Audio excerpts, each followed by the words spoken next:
हमारे हर दिल अज़ीज़ दादा भूसे साहब हैं। और ये भी हमारा नसीब है कि आज महाराष्ट्र में जो सरकार है उस सरकार में दादा साहब को जो है कैबिनेट मिनिस्ट्री का मकाम मिला है।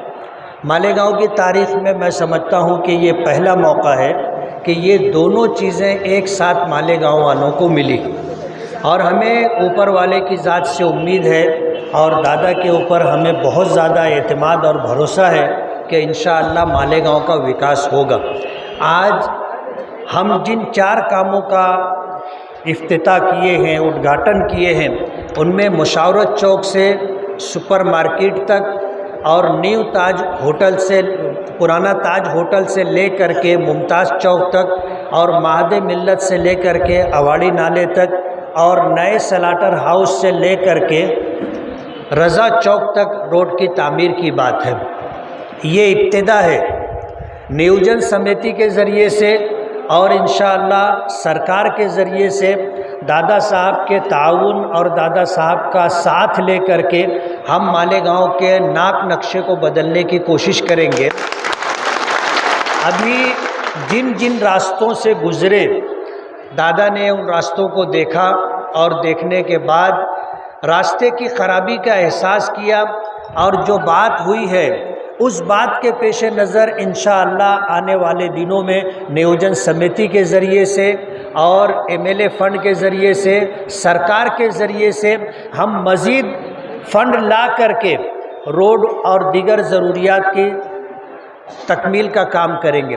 मैं आज इस मौके पर दादा साहब के सामने ये बात रखना चाहता हूँ कि नदी के इस तरफ का एरिया और उस तरफ के एरिए में आप ज़मीन व आसमान का फ़र्क देखेंगे।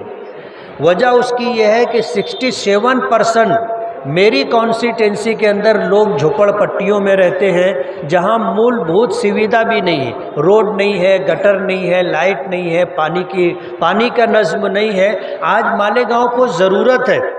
ऐसे ज़रूरत के मौके पर ऊपर वाले ने आपको कैबिनेट मिनिस्ट्री का और नासिक ज़िले के पालक मंत्री का ओहदा दिया है। आपके ज़रिए से मालेगांव को बहुत कुछ मिल सकता है, मालेगांव के लोगों को बहुत कुछ मिल सकता है। कुछ नुमाया चीज़ों में हमारा एक अज़ीज़ कल्लू स्टेडियम है। दादा, ये हमारे नौजवानों के लिए खेल कूद का एक अच्छा मैदान है। तकरीबन 16 साढ़े 16 एकड़ जगह है। अगर यहाँ पर हम लोग एक अच्छा स्पोर्ट, तो उसके ज़रिए से आज समाज में जो बुराइयां हैं, हमारे नौजवान जो गलत रास्तों पर जा रहे हैं, नशा करते हैं, गलत रास्तों पर जा कर के सट्टा, जल्दी मालदार बनने के चक्कर में अपनी जायज़ कमाई जो है नाजायज़ तरीके से खर्च करते हैं। अगर उनके लिए एक अच्छा जो है स्पोर्ट कम्प्लेक्स बनता है अज़ीज़ कल्लू स्टेडियम में, तो हमारे ये बच्चे जो है वहाँ पर खेल कूद करके अपना वक्त लगा करके सेहत भी बनाएंगे और शहर का नाम भी रोशन करेंगे। मालेगांव में वॉलीबॉल की जो टीम है ये नेशनल लेवल पर खेलने के लिए जाती है और नेशनल लेवल में मालेगांव शहर के 2 बच्चों का चुनाव हुआ है। अगर उनके लिए हम सुविधा उपलब्ध करते हैं तो उनको लिए, उनके और उन जैसे लोगों के लिए मज़ीद आगे जाने का मौका मिलेगा।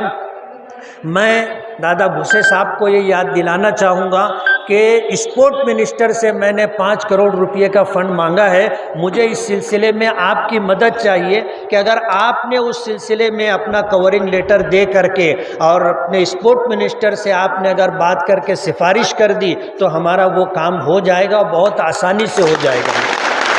दूसरी डिमांड मेरी ये है कि आप पालक मंत्री हैं, नियोजन समिति के ज़रिए से और क्रीड़ा संकुल को जो फंड मिलता है उन फंडों के ज़रिए से आप मालेगांव के अज़ीज़ कल्लू स्टेडियम को आप अगर बनाना संवारना चाहें तो आपके लिए आसान है। मेरी ये मालेगांव वालों की तरफ से गुजारिश और रिक्वेस्ट है कि इस तरफ तवज्जो दे करके वहाँ पर जो है क्रिकेट का ग्राउंड है और इसी तरह जो है इंडोर स्टेडियम बनवाना है, जो कुश्ती का दंगल है उसका रेविनेशन करना है, जॉगिंग ट्रैक बनाना है और इसी तरह जो है वहाँ पर कुछ और भी जो सुविधाएं हो सकती हैं अगर आपके ज़रिए से मिलती हैं तो बहुत जल्दी और बहुत आसानी से हमारा काम हो जाएगा।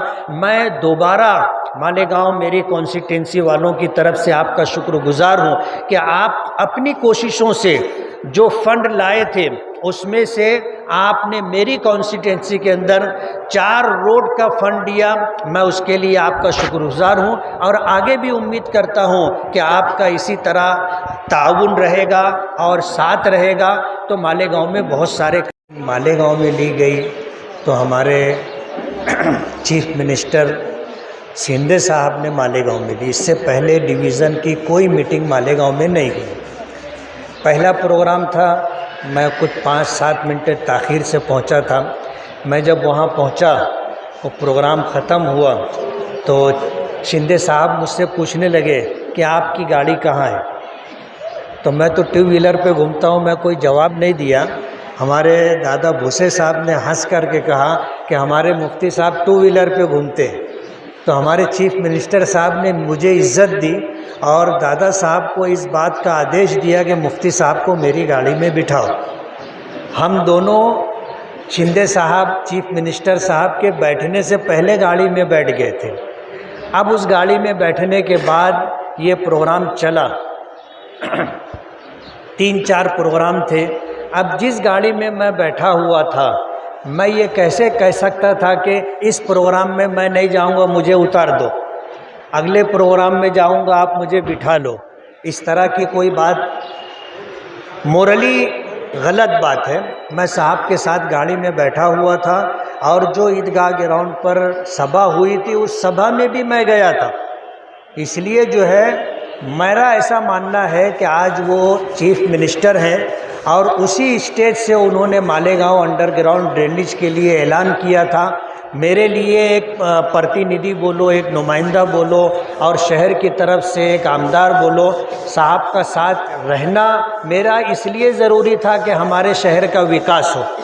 मैं किसी भी पार्टी से ताल्लुक़ रखता हूं, लेकिन बहरहाल वो हमारे चीफ मिनिस्टर हैं, मालेगांव में आए, उनकी इज़्ज़त करना, मान सम्मान करना ये हमारी तहज़ीब है, हमारा कल्चर है और मैं इस पर कोई नादिम और शर्मिंदा नहीं हूँ। मालेगांव की आवाम ने इसको सपोर्ट किया है और उन्होंने ये बात कही कि आपको उनके साथ रहना चाहिए ताकि मालेगांव का विकास हो। ये कोई दीन धर्म की बात नहीं है, ये जो है शहर के विकास के मुद्दे के ऊपर मालेगांव के लोगों ने मुझे सपोर्ट किया। अगर किसी को इस पर एतराज़ है तो हम उस एतराज़ को खारिज करते हैं।